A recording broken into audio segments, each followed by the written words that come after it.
वही हजरत जाबिर ने दावत की थी जहाँ साहबे इकराम खाना नहीं खाए थे। हजरत जाबिर इतनी मोहब्बत हुजूर से करते थे कि जाबिर के दोनों बच्चे का इंतकाल हो गया। हजरत जाबिर कहा कि हुजूर की बारगाह में गए तो देखे कि साहबी रसूल जो है भूखे थे। तो हजरत जाबिर रज़ी अल्लाह तआला अन्हु ने कहा हुजूर मेरे घर में बस एक बकरी है और कुछ जौ के आटे हैं, आप तशरीफ ले चले।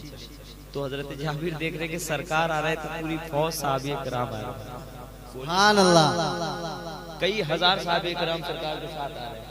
कहा गया कि एक बकरी सिर्फ, बोलिए यार सुभान अल्लाह यार, हर दिन तो नात सुनते, कभी कभी तकरीर में सुन लिया करो। सिर्फ एक बकरी कुछ जौ के आटे। मेरे हुजूर आए और अपने लुआबे दहन यानी थूक मुबारक को सरकार डाल दिया हंडी में, और हजारों के हजार साहबी रसूल खाते गए, शेर होते गए। फिर जब हजरत जाबिर खोलते हैं सरपोश को, हंडी को खोलते, जितना तरकारी था उतना ही है। सुभान अल्लाह। फरमाते हैं जाबिर कयामत तक अगर इस हंडी के सरपोश को ना खोला जाता तो कयामत तक लोग खाना खाते खत्म नहीं। अरे बोलिए सुभान अल्लाह। ये है मेरे आका का मौजूदा, मेरे आका का ये है मौजूदा। बोल दे सुभान अल्लाह और मोहब्बत से कहते सुभान अल्लाह। सरकार की बारगाह में एक साहबी रसूल आए,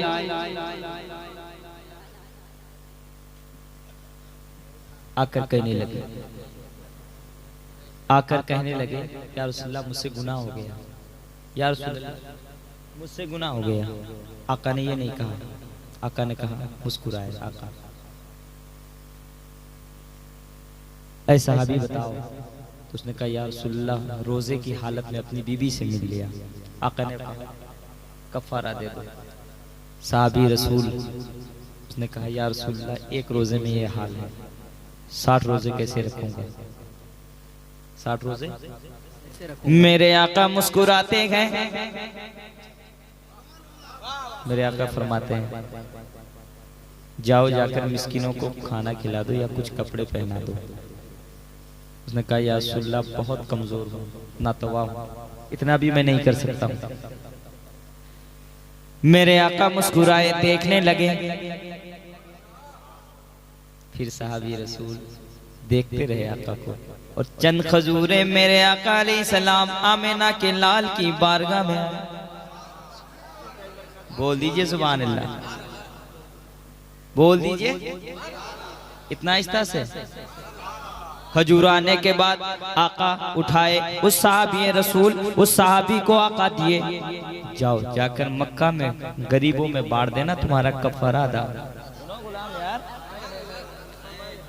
मक्का में बांट देना। उसने कहा या रसूल अल्लाह मेरे माँ बाप आप पर कुर्बान, या हबीब अल्लाह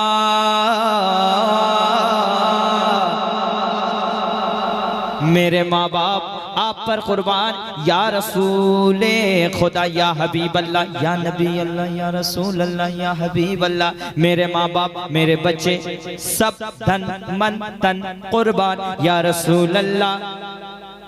बहुत गरीब हूँ मैं, जो बांटूंगा या रसूल अल्लाह, मक्के में सबसे बड़ा गरीब मैं ही,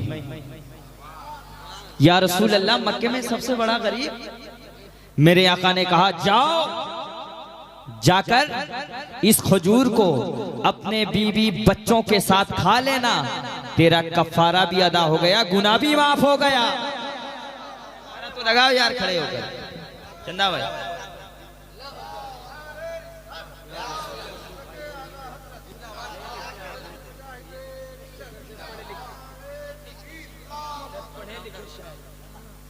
नहीं ऑलराउंडर नहीं, कभी मैंने तकरीर नहीं की है, लेकिन अल्हम्दुलिल्लाह जानता हूँ। ये ना समझे कि तकरीर हम लोगों को नहीं आती है, अल्हम्दुलिल्लाह। नहीं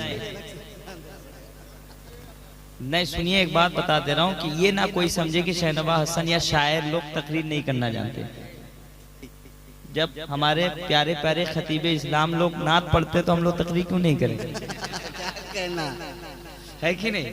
बोल दीजिए और मोहब्बत से सुभान अल्लाह, और प्यार से और मोहब्बत से। हुजूर मुजाहिद मिल्लत फरमाते थे हयात जिंदगी में, सुनो अवैस, कि किसी आलिम से कभी बगावत मत करना। अगर जिंदगी में भलाई चाहते हो किसी मौलाना को कभी गाली मत देना। हुजूर मुजाहिदीन मिल्लत की बारगाह में एक आदमी गया, उसने कहा ये आलिम फलां आलिम ये खराब थे, ये बुरा थे, ये भला थे, ये खराब थे। सरकार मुजाहिदीन मिल्लत डांट दिए थे। हुजूर मुजाहिदीन मिल्लत ने उसको मुस्कुरा कर कहा किसी आलिम को कभी मत गाली मत देना।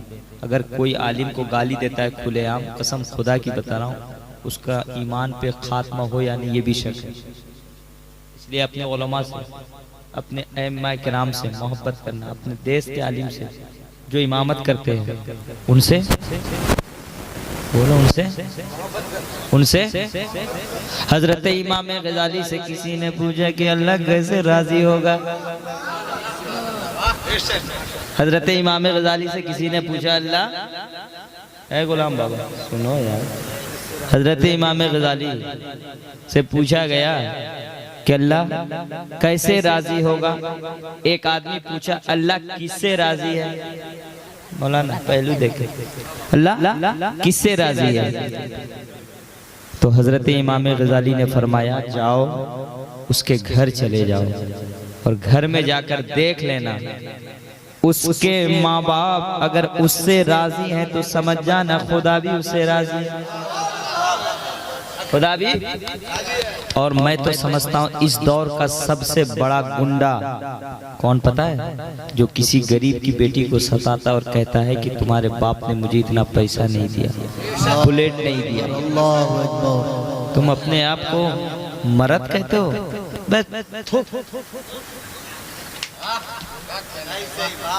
हंसने की बात नहीं है। अच्छा पैगाम शहनवाज भाई। मैं पूरे हिंदुस्तान में जाता हूँ, गरीब बेटी का बाप मस्जिद के कोने में खड़े होकर चंदा मांग के तुमको पलंग देता है। मेरे भाई, किसी का भाई उसका बाप नहीं, जिसका वो बड़ा भाई बेचारा, छोटा भाई, वो होटल में काम करके बेचारा तुमको बुलेट देता है किस्त में लेकर, और तुम फुर फुर फुर फुर करते हो और सीना तान के एकदम सैंड मारेगा। पहले सब बंद करो मेरे दोस्त। मैं जो बोल रहा हूँ हकीकत बोल रहा हूँ, तन्हाई में सोचना मुझे रोना आता है। मैंने देखा है 3-3, 4-4, 6-6 बेटियों का बाप को मैंने देखा है मस्जिद के कोने में खड़े होकर भीख मांगते हुए रोता है। उस बेटी अगर वो बाप को देखती कितनी तकलीफ होती है। ये सबसे बचा करो मेरे दोस्त। अगर मर्द कहते हो तो यार कौन क्या देगा यार।